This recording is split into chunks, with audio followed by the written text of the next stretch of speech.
You're listening to The Switch. I'm your host, Stephanie Shaw.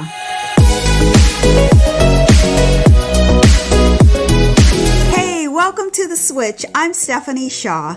I'm a multi-certified holistic nutrition coach who, after finding no success with the 18 doctors and 2 world-renowned healthcare facilities I visited, decided I needed to make a switch and take my health into my own hands. Now I'm obsessed with you getting hormonally balanced and emotionally aligned. This podcast is about education, empowerment, and simple no-cost strategies you can implement right now. I'm so excited to be here with you to talk about all things health, beauty, clean living, and mindset. Ready to take your mind and body to the next level? It's time to make the switch. Hey everyone, welcome to another episode of The Switch. I am so excited to be here today with Kimberly Powell-Stafford. Kimberly is a licensed professional counselor and a wellness coach, and she's currently working as an integrative healthcare and behavioral specialist. Kimberly, welcome to the podcast. Thank you so much. I'm excited to talk to you and your audience about, what I do and how I can help them. All right, we're excited to hear. Tell us a little bit about your story. Okay.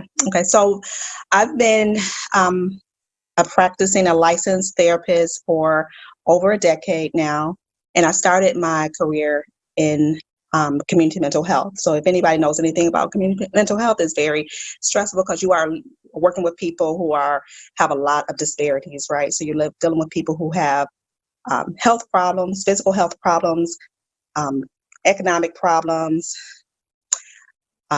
just problems in every area that you can think of that we want to have stable. And so it's a lot of instability. And so it can be very stressful for the patient or for the client, but it's also very stressful for the clinician or, whoever's working with them because it's very demanding. And there's just a lot of demands on you and things like that. So I got my start there. I wanted to, I enjoy helping people, working with people. I've worked with children, adolescents, adults, work with the homeless.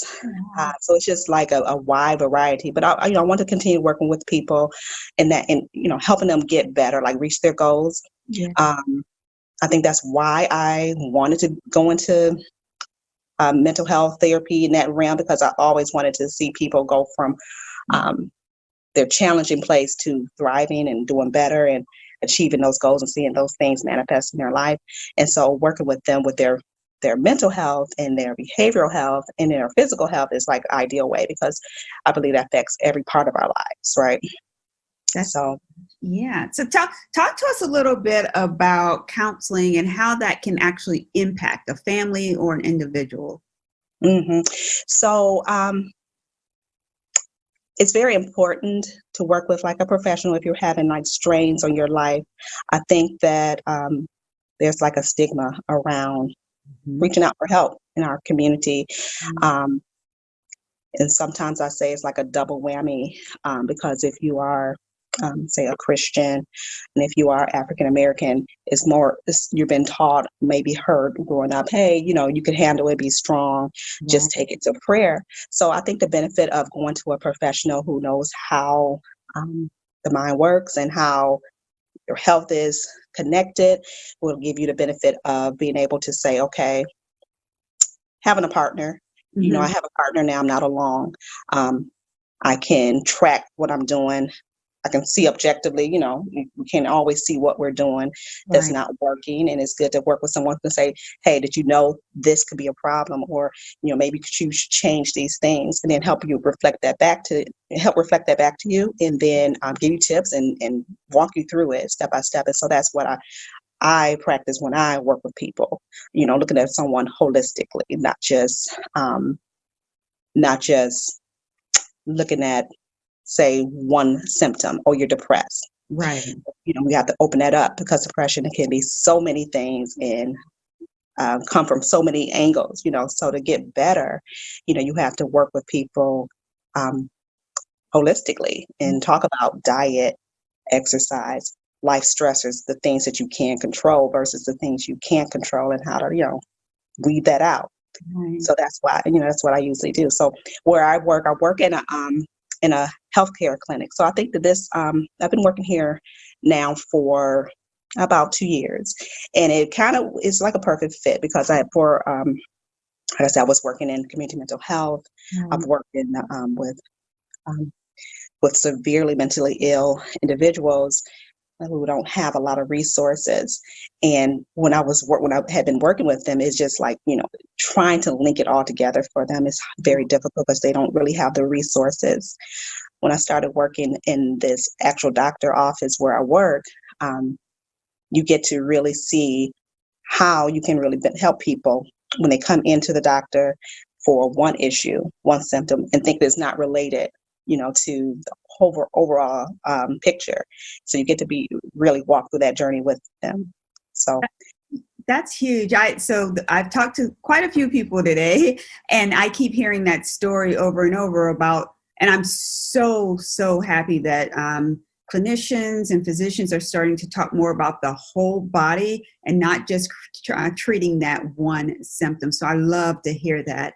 You talk about integrative behavioral health. Is that a part of it, or talk to us a little bit about what that means? So yeah, it's definitely a part of it because in a traditional approach to healthcare, you will go to your doctor and you go for like a symptom, a headache, or you go for because you have a chronic problem, whether it be diabetes or whatever, or you go for your annual checkup, and you separate that everything and you just focus in on that one symptom or that one reason that person presented at the doctor that day. But when you are integrative, you're bringing in other professionals. So that person can come to the doctor for their checkup and they're going to be screened every time for depression, for anxiety, just asking a few questions.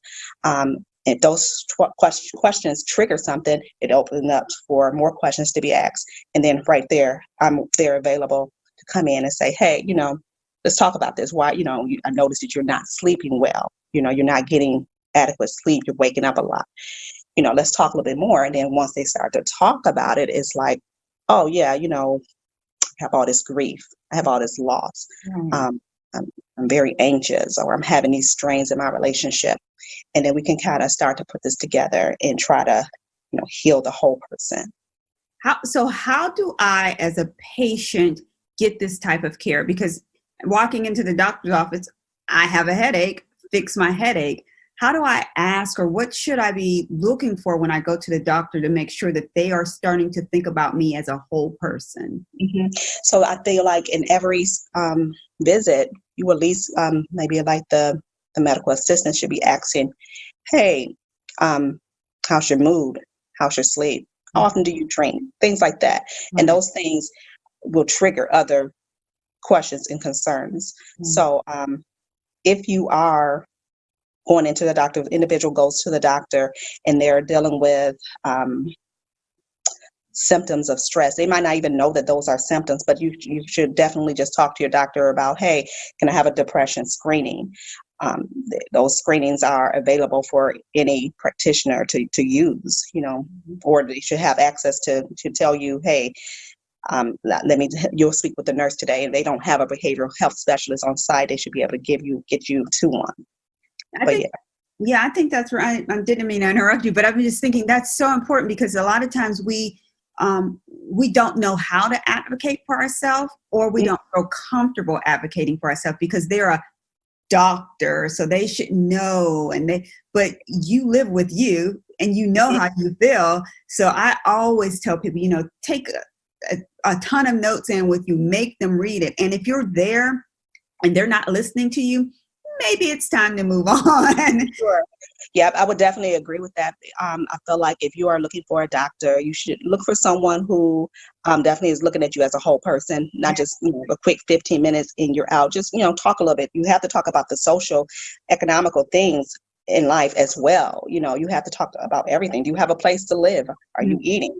All those things are very important because, you can't be, you're going to have chronic stress if you are missing different elements of that are necessary for us to be, good and calm and happy.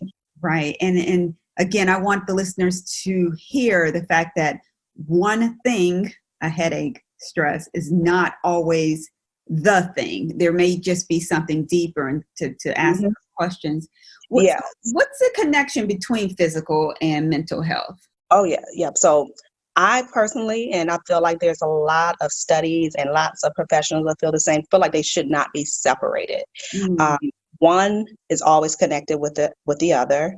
Um, so just the way our brains work, our brain is, I like to say it's our hardware, right? So I think one of the reasons that there's such a stigma around mental health is because we separate it.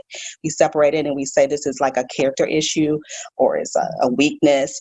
And really what we're not doing is saying, okay, my brain is, but the wellness of my brain is responsible for how I make behavioral decisions, how I make choices, and just how I feel, because we have chemicals in our brain that affect our whole body, right? So I just talked about cortisol and Mm-hmm. how that is our stress hormone. And sometimes when you're dealing with chronic stress, anxiety, tension, Yeah. we don't recover, and we have that cortisol just loose in our bodies, and it can wreak havoc. It can cause weight gain, of course. It can lead to other diseases, chronic diseases like diabetes and heart disease and things like that. Um, and over time, if we're not addressing those or paying attention to those signs of stress, signs of dealing with way more than we should inadequately, like we can't get rid of all stress, but just not being able to deal with it effectively, it can cause problems. So yeah, that's one of the main things, is making sure that you don't separate them, that you are saying, okay, what is this stress doing to my body? I'm very, I'm tired, I'm not sleeping. Well, what does that do? Well, we know if you're not getting adequate sleep, you could be wreaking havoc on your cognition. Um, Simple things like, okay, we think about things that are long-term conditions, like let's just say like heart disease, diabetes. One thing that I notice a lot where I work, and it's supported by the numbers and nationally, but a lot of our Black women are dealing with hypertension, high blood pressure, and Black men as well. Right. But this is like the demographic that I work with, because when Black women in particular deal with have high blood pressure, at least 45 to 46% or more than other demographics. So it's really high, higher than white men, white women, Black men. So we have the highest demographic. Our demographic is highest in dealing with hypertension. And so we say, okay, well, how does that affect us? It affects us in so many ways, because it's not only going to wreak havoc on your systems or your body, leading to maybe possible stroke, heart attack, heart disease, leading to later in life, maybe Alzheimer's. You have a higher risk of having Alzheimer's disease and dementia if you are not, if your blood flow in your body is not proper. So if you're dealing with any disease, any illness that's like constricting your blood, causing tension, anything like that, you want to make sure that you are paying attention to your diet, paying attention to, it's just so many things. There's different ways to treat high blood pressure and prevent it, because it can be prevented with lifestyle at least 80% of the time, right? Why do you think that African American women are more apt to have high blood pressure than any other ethnicity? Well, one thing is definitely some genetic factors that we don't all understand right at this point. But I think that it's also just that we are not diagnosed early enough. Also, some of the factors that I think that that go into high blood pressure or dealing with high blood pressure is just our lifestyles. So if we are sedentary, we're not moving around, it's going to increase your risk. If you are carrying extra weight, it's going to increase your risk.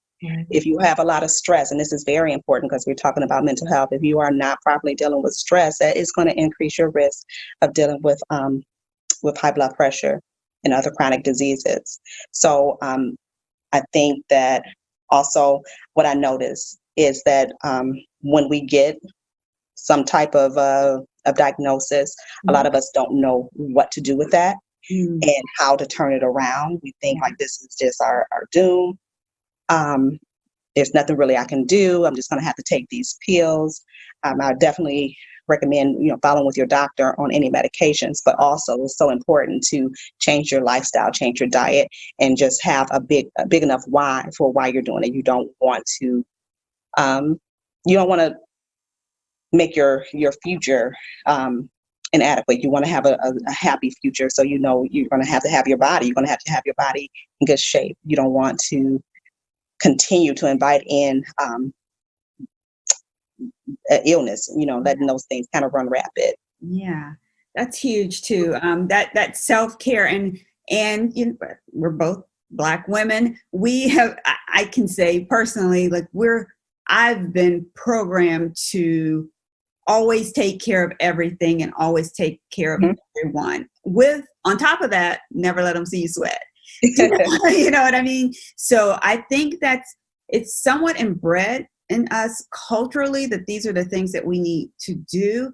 And that can be to our detriment. And when we started the conversation, you spoke a little bit about culture and how culture sometimes also puts a stigma behind getting help. So it's easier for me to hide and just, take a pill and feel better versus me saying, hey, I'm vegan now, or I'm vegetarian, or I'm eating differently. And then, a family member or someone may say, why are you doing that? My husband's famous phrase, chicken never did anything to hurt me. So you're absolutely right. So thinking about what we're doing and how we can make incremental changes that will impact not only us, but that's going to impact the next generation. That's right. Yeah. For sure. I think that as Black women, there is a lot of weight. A lot of us are matriarchs in the family, and we take on a lot, and without asking for help or without connecting with community effectively, right? So making sure we ask them for help and making sure we're staying connected and saying, I can't do it all. I do need your help. So it's because of this stress there, you do have to take extra care. Like I said, you can't avoid all stress. You're going to have to take extra self-care, making sure you are taking care of yourself and putting yourself first when it comes to your wellness. Yep. That's very true. You talk about optimizing brain health. How can that improve your overall health? Because you can't, I don't think we can separate them. So I will say, when you think about brain health, and I'll talk about this when I talk a little bit about our product, is one of the things that is key is making sure that you are nourishing your brain properly and making sure you have all, you're giving your brain the best nutrition, because once again, your brain is responsible for these things. It's your hardware. It's how you are functioning and thinking. So, for example, making sure that you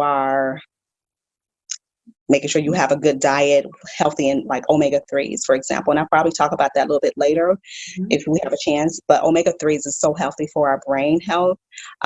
People who have a diet high in omega-3s have less Alzheimer's, incidence of dementia, and have less heart attacks.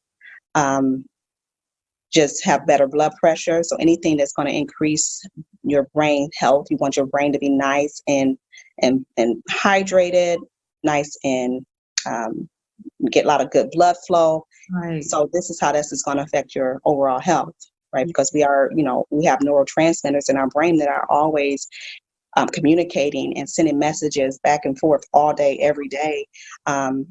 And you want to make sure you're giving your brain the best opportunity to get all the nutrients and all the blood flow and all the positivity that you can. Yeah.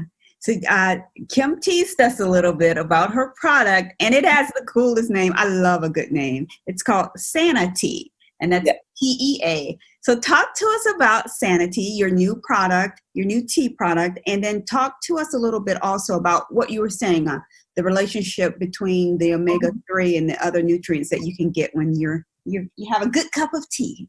That's right. So, when you talk about like stigma, I think it's important to give people the opportunity to be able to treat themselves, right? Mm-hmm. And so a tea is something that's going to help you relax. It's something that anyone can pretty much do. So one of the things, okay, let me just tell you about it. So basically, the tea came about as I started learning about different ways to treat some of our mental health concerns, like anxiety, like depression. You deal with people and they say, hey, I don't want to take medicine. Is there anything I can do? We know that prevention is the best way to deal with any illness, whether it's just your physical illness or your mental health concerns. So me learning about different herbs and how they are effective in treating mild to moderate depression, mild to moderate anxiety, I was able to come up with blends.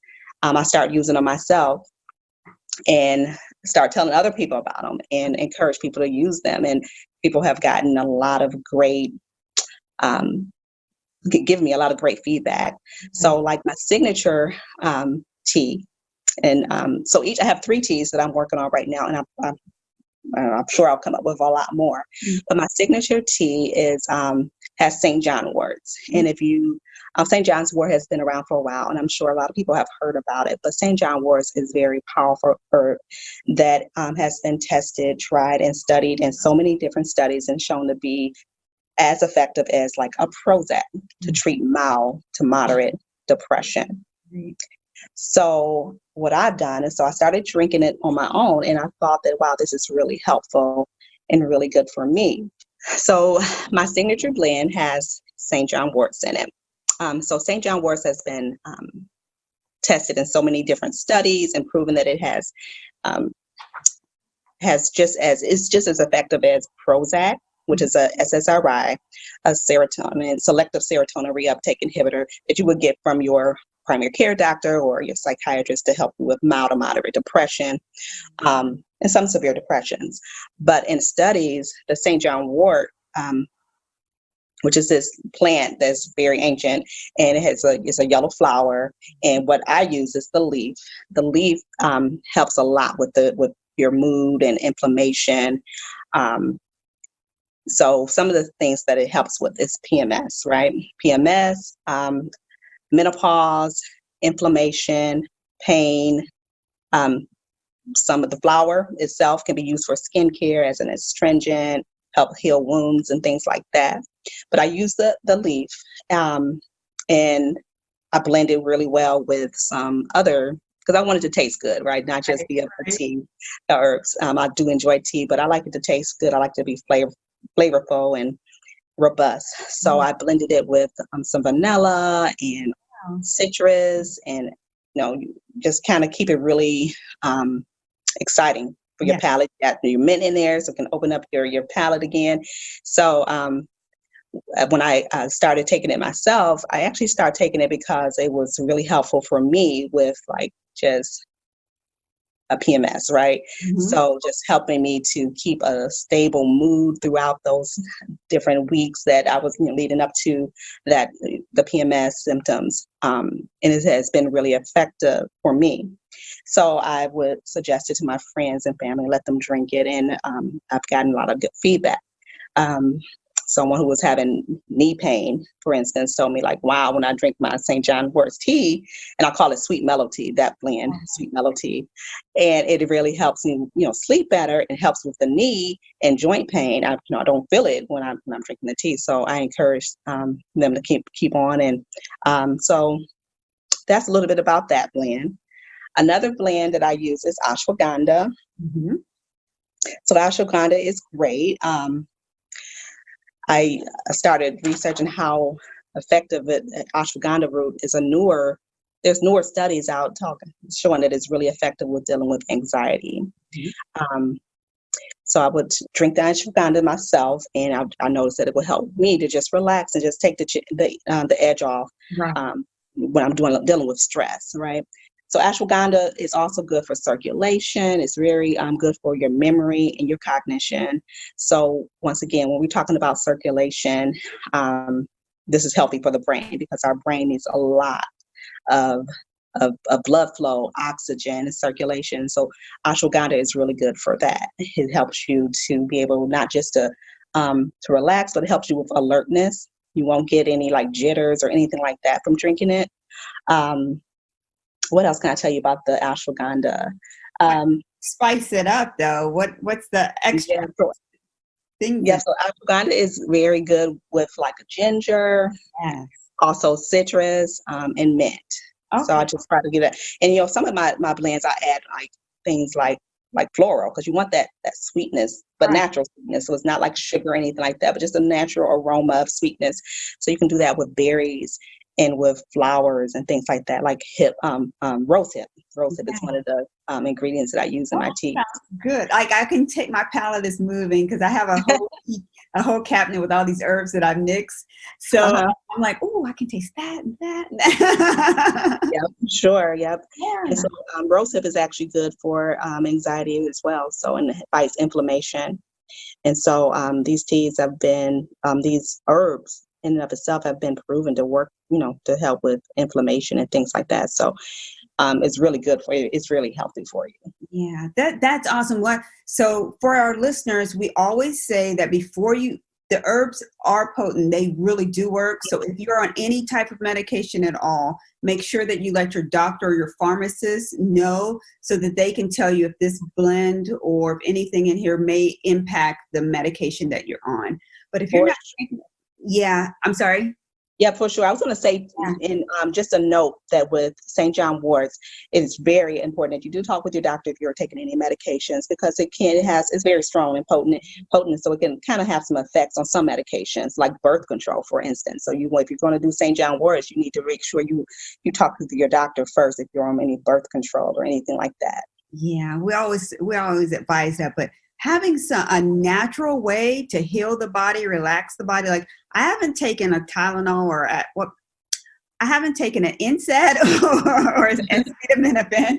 I don't want to throw out any brand names. And I don't know how long, years. I'll use like marshmallow root or something like that. So I so recognize the value of taking herbs and using them. I can't wait to taste some of the tea. Yes, I'm definitely, you're definitely going to enjoy it. Oh, awesome. The products are going to be available in December, correct? Correct. Yep. Okay. Yep. I did want to tell you about the ginkgo, right? The ginkgo. Yeah, tell us about that.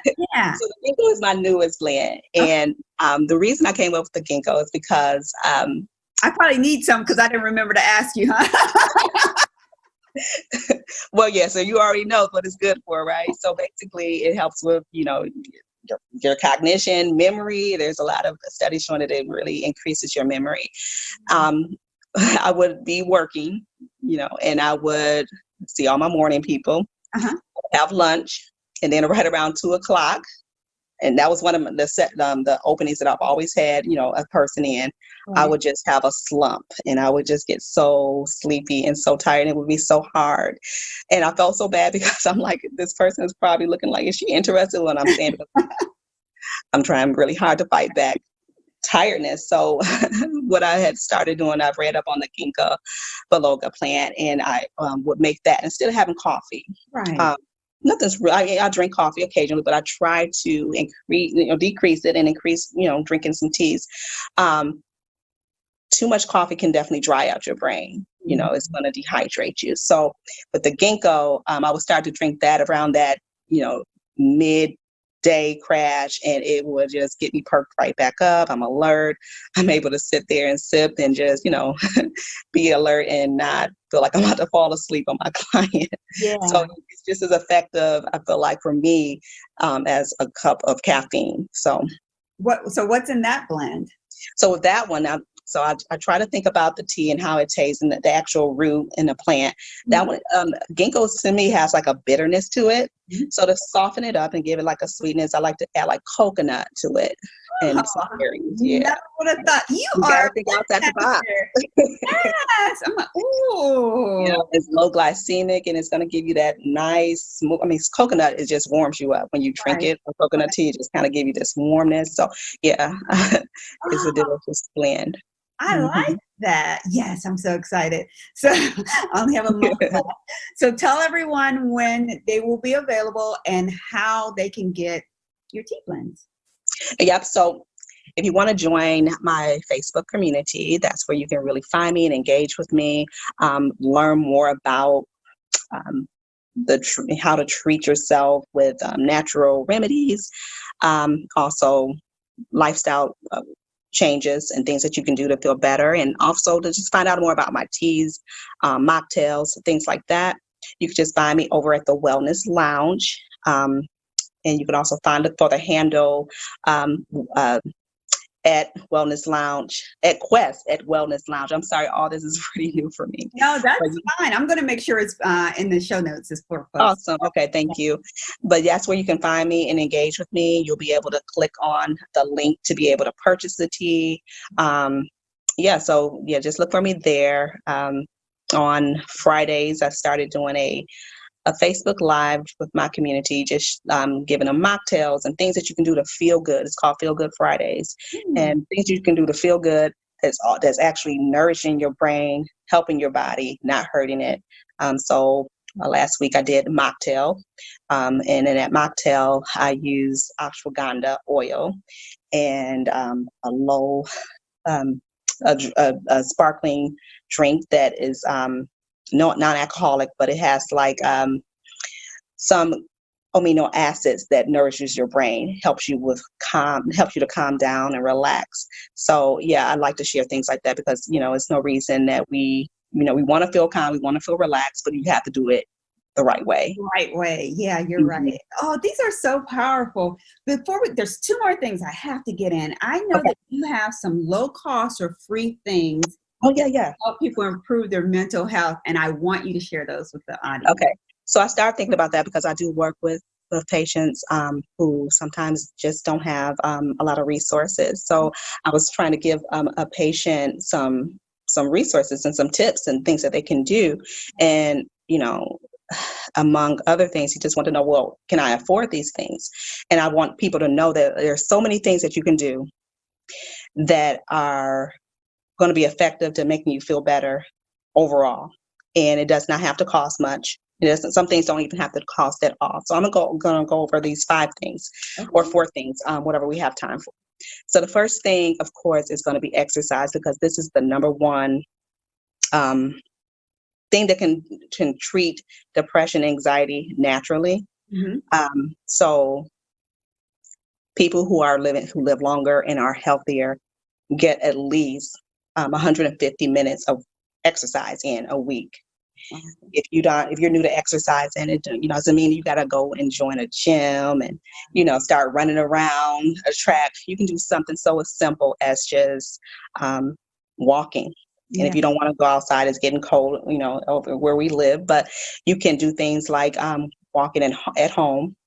Just get up and get moving. If you want to save your brain and save your health, you have to get moving. Yeah. All of these, like all the health indicators are, if you're stationary, you're losing your health. Yeah. So something as simple as just walking. Go on YouTube if you need something free. Everybody has a smartphone, even if you don't have a lot of resources. So get on there and find a walking place or dance. So I wanted to let everyone know that when exercise is compared to antidepressant like Prozac or Zoloft, over 10 months, the exercise outweigh the benefits of that you would get from taking an antidepressant. Right. So for mild to moderate depression. So you have 2 groups of people. One group, they stay on the Zoloft for 10 months. You have another group who don't start with the antidepressant, but they move, they dance, they do some kind of physical activity. Their depression is pretty much resolved over 10 months, where the other group is kind of still is not as effective. Right. So if you are just exercising, moving, dancing. So I mentioned walking, I mentioned dancing. Something that is also that we don't think about is a plank. So a plank, you can always just go online, look up how to do a plank, because it's like a little bit of trick. No, y'all. I'm just teasing. But it works. It works. It is very difficult. You would think that, oh, this little move is, but it's very strenuous, but it is so good. It helps boost your mood. Yeah. It helps boost blood flow to your brain. That's why it helps boost your mood. Mm-hmm. And it's going to help you with your core. And that's where, we carry that stress, all that stress hormone and stuff in our core. So just something as simple as trying to do a 30-second plank, work up to a minute. If you can do more than a minute, then you're doing really good. For that, I found I used to compete with a friend of mine. So we would time each other and then just get, it's just bragging rights among friends. So that's always something you can do too. Like if you can't do it on your own, find a friend. Yes. You can plank for 45 seconds or something. There you go. Yes. Yeah. I'm trying to work myself up to 60. I haven't gotten here. But yeah, so physical activity, that's something that you can do that's free, low cost. Yeah. It don't cost anything to go on YouTube and find something, or get with a friend and do a plank. Yeah. The next thing is just deep breathing. I talk about this with probably all my clients. Deep diaphragmatic breathing, square breathing. And that is just when you are intentionally watching, like focusing in on your breathing, and you take your time and you take in your air through your nose for a good, like for 4 to 5 seconds, filling up your stomach. So you want to make it almost, imagine it's a balloon and you're blowing it up, your stomach. It's not your chest, because in the chest, that's where we have that anxious breathing, that fast-paced breathing, which increases anxiety and stress. So you're going to fill up your stomach, hold it in for about 4 to 5 seconds, and then slowly blow that out. And you do that about 5 times. That can help because you are working with your parasympathetic nervous system. You are, teaching your body how to relax, how to calm down. The parasympathetic nervous system is the part of our nervous system that recovers from stress. So sometimes we're not utilizing that part of the nervous system. We're always uptight. But then if that's the case, you want to start to do some deep breathing to kind of train yourself how to tap into the parasympathetic. Right. Okay, that's number 2. And I'll actually put a link at the bottom for the different breathing methods, so folks can actually look at those as well. And we have time for like one more, and then what I'll do is put the information for the rest in the. Awesome. Yeah, that's great. Another question. Okay. You want me to share one more, or you want to go into the question? More. Nope, share one more with us. So the other thing is making sure, so we talk about a little bit about supplements like omega-3s, vitamin D, even like things like melatonin if you're having problems with sleep, because your sleep is so paramount and so important to your overall health, mental health. Mm-hmm. But a lot of people are, and this was in that particular case when I was talking to this client, I was encouraging him to try to get some omega-3. He dealt with severe pain, in depression, and studies show that he's already taken a antidepressant. But if you are taking an antidepressant or not, if you take a good omega-3, that can be a fish oil, or that can be an algae oil if you don't want to do meat or any kind of animal. But something like that can decrease depression in and of itself. When added to someone who is not having that much of an effect with their antidepressant, it improves their outcomes. But it also helps your brain health, deters you from getting like dementia later on in life, your heart health, all the things that we talked about earlier. Instead of making it an excuse, I can't do it, use some of your resources that you're saving on buying the junk food and just get you a good supplement like a fish oil or a melatonin. Yeah, those are great tips. I love those. And I'll make sure again that I get on the other ones from you so that people have that information below. But I wanted to ask you the question that I ask all of my guests is, what was your switch? So what happened internally or externally? What switch took place that made you the woman that you are right now? Mm-hmm. So in my personal life, I had been dealing with an extreme amount of stress, finding that I was starting to feel it physically, right? So not just emotionally, but wow, I'm not sleeping and, or I'm not able to I'm eating, I'm stress eating, right?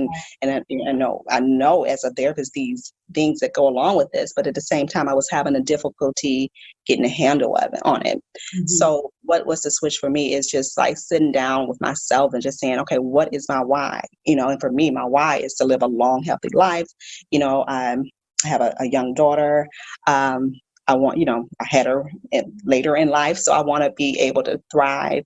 So that was a switch for me. So whenever I think about going back to some of those unhealthy and stress producing behaviors, I say, okay, is this going to take me closer to what I want or further away? And that has helped me to just, make that switch to, hey, I'm going to get up and I'm going to work out because I love my life. I love my brain and I want to be the best. That is awesome. That's beautiful. Kimberly, thank you so much for joining me today. Thank you so much. Oh, yeah. This is great. I really enjoyed it. And everyone, I'll make sure that all the information is below. Okay. To everyone, here's to your health. I am so excited for you because you just finished another episode of The Switch, which means you are the fierce person I already knew you were. If you're ready to join an exclusive group of other fierce high performers like you, a group where you can bounce ideas off one another and ask questions, be sure to join our exclusive Facebook community. You can find the link below.